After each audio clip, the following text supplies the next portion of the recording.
अस्सलाम वालेकुम students, physics lecture series के साथ चैप्टर नंबर 14 हमारे पास लाइट है और टॉपिक हमारा है न्यूमेरिकल। तो चैप्टर नंबर 14 क्लास 10th की फ़िज़िक्स है ये हमारे पास। तो न्यूमेरिकल नंबर 1 का बेटा हमें गिवन डेटा दिया गया है। गिवन डेटा में उसने सबसे पहले हमें कहा है speed of light in water, यानी कि पानी में रोशनी की जो स्पीड है, स्पीड को v से डिनोट करेंगे और उसने दी है 2.25 मल्टीप्लाई 10⁸ मीटर पर सेकेंड। मीटर पर second is the unit of speed. और दूसरा बेटा speed of light in vacuum, यानी कि खला में रोशनी की स्पीड, इसको c से डिनोट करेंगे और ये बेटा हमें अंडरस्टूड होती है, मालूम होती है 3 मल्टीप्लाई 10⁸ मीटर पर सेकेंड, यानी कि खला में रोशनी की जो स्पीड है जिसको हम कह रहे होते हैं 3 × 10 की ताकत 8 मीटर पर सेकेंड। बेटा मालूम क्या करना है, हमने पानी का रिफ्रैक्टिव इंडेक्स मालूम करना है। Refractive index of water n से इसको डिनोट करेंगे। फार्मूला बेटा हमारे पास क्या होगा, n = c/v। c मैंने speed of light in vacuum over speed of light in water. Vacuum में क्या थी हमारे पास 3 मल्टीप्लाई 10⁸ और इधर बेटा 2.25 मल्टीप्लाई 10⁸। दोनों के यूनिट सेम है, वो कैंसिल आउट हो जाएंगे हमारे पास। तो इधर से क्या होगा हमारे पास आंसर 1.33 n। क्यों, हमारे पास इसका यूनिट भी बेटा मीटर पर सेकेंड था, इसका यूनिट भी मीटर पर सेकेंड था। ये कैंसिल हो गए, 8 पावर 8 से कैंसिल हो गई। 3 को डिवाइड किया है 2.25 के साथ, आंसर आया है 1.33। ये बेटा हमारा क्या है आंसर। न्यूमेरिकल नंबर बेटा 2 है, 14.2 है आपके पास।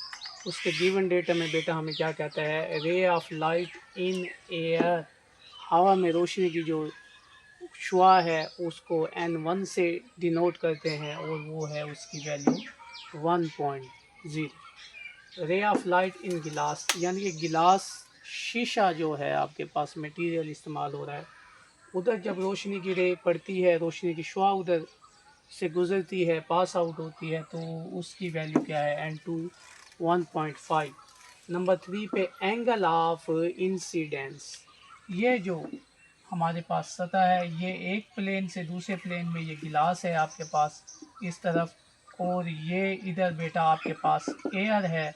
तो इसके साथ जो एंगल बनाएगी, एंगल ऑफ इंसिडेंस इसको कहेंगे हम। ये हमने मालूम करना है। और सॉरी, ये हमें दिया गया एंगल ऑफ इंसिडेंस 30° और एंगल ऑफ रिफ्रैक्शन इन गिलास, गिलास का रिफ्रैक्शन का एंगल, ये वापस जो दे जाएगी इसका जो एंगल ऑफ रिफ्रैक्शन होगा ये हमने फाइंड आउट करना है। तो सबसे पहले बेटा स्नेल्स लॉ हमने पढ़ा है। स्नेल्स लॉ वो बेटा हमारे पास क्या होता है, n1 sine incidence angle is equal to n2 sine refraction angle. ठीक है, इसमें बेटा हमारे पास जो कीमतें हैं वो सबमिट कर देंगे।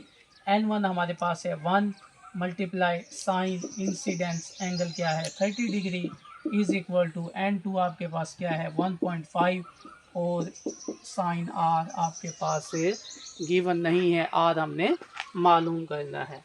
इधर से बेटा क्या करेंगे, 1 मल्टीप्लाई साइन 30 की जो वैल्यू होगी 0.5, 1.5 इधर आके डिवाइड हो जाएगा, इधर बेटा रह जाएगा साइन r।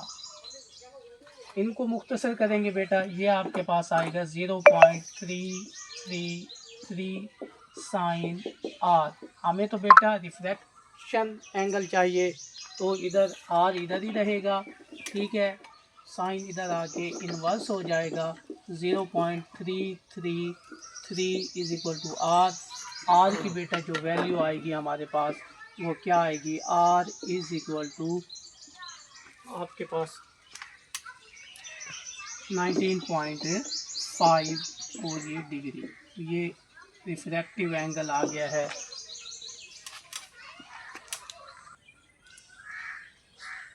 न्यूमेरिकल नंबर बेटा हमारे पास है 3।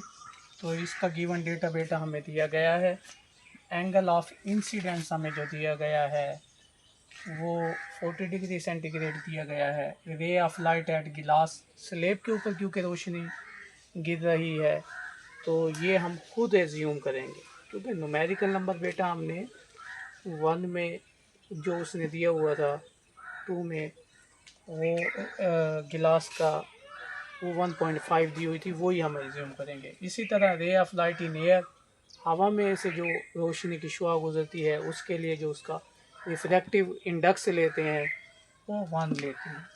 मालूम बेटा हमने क्या करना है, एंगल ऑफ रिफ्रैक्शन। तो स्नेल्स लॉ हमारे पास क्या है, स्नेल्स लॉ के according n1 sine I is equal to n2 sine R. मालूम क्या करना है, आर मालूम करना है। n1 1 ही है, 1 मल्टीप्लाई साइन आई 40 है तो साइन 40 डिग्री इधर n2 आगे बेटा डिवाइड हो जाएगा, ये साइन आर इधर रिमेनिंग में होगा। साइन 40 की बेटा जो हमारे पास वैल्यू होगी वो होगी 0.6428 डिवाइडेड बाई n2 1.5 था, ये साइन आर हो जाएगा। और इधर से बेटा हमारे पास वैल्यू क्या आएगी, साइन इन दोनों को डिवाइड करेंगे 0.4285 is equal to sine R. हमें तो बेटा क्या चाहिए, हमें तो आर चाहिए, तो इधर से साइन इधर आके बेटा क्या होगा, इन्वर्स हो जाएगा। Sine inverse 0.4285 is equal to R. और आर की बेटे जो वैल्यू निकलेगी हमारे पास 25 डिग्री, ये आपका एंगल ऑफ रिफ्रैक्शन निकला है। इसी तरह न्यूमेरिकल नंबर 14.4 में बेटा हमारे पास गिवन डेटा दिया गया है। तो गिवन डेटा में हमें क्या क्या दिया गया है, इंसिडेंस एंगल दिया गया है आई 45 डिग्री सेंटीग्रेड, इसके बाद रिफ्रैक्टिव एंगल हमें दिया गया है आर 30 डिग्री सेंटीग्रेड। मालूम बेटा क्या करना है, रिफ्रैक्टिव इंडेक्स हमने मालूम करना है। तो बेटा हमारे पास फार्मूला क्या है, रिफ्रैक्टिव इंडेक्स का फार्मूला मैं लिखता हूँ। Refractive index is equal to incidence angle sine i जिसको कहते हैं incidence angle over refractive angle.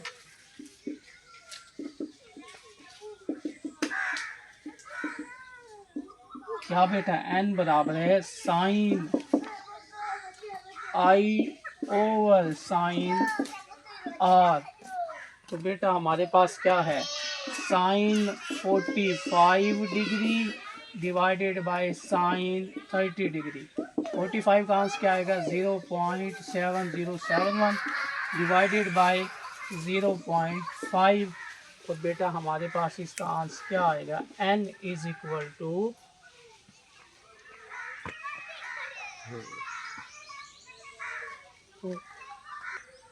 तो इसका बेटा हमारे पास इन दोनों को डिवाइड करेंगे 1.41। रिफ्रैक्टिव इंडेक्स का बेटा कोई यूनिट नहीं होता, no unit of refractive index. बेटा ये आज के लेक्चर में हमने पहले 4 न्यूमेरिकल सोल्व किए हैं। तो बेटा वीडियो को लाइक करें, कमेंट करें, शेयर करें और चैनल को सब्सक्राइब करें। नेक्स्ट बेटा जो 5 न्यूमेरिकल होंगे इसी चैप्टर के, वो नेक्स्ट वीडियो में होंगे। तो इसके लिए अपनी राह से भी हमें आगाह कीजिएगा। थैंक यू, अल्लाह हाफिज़।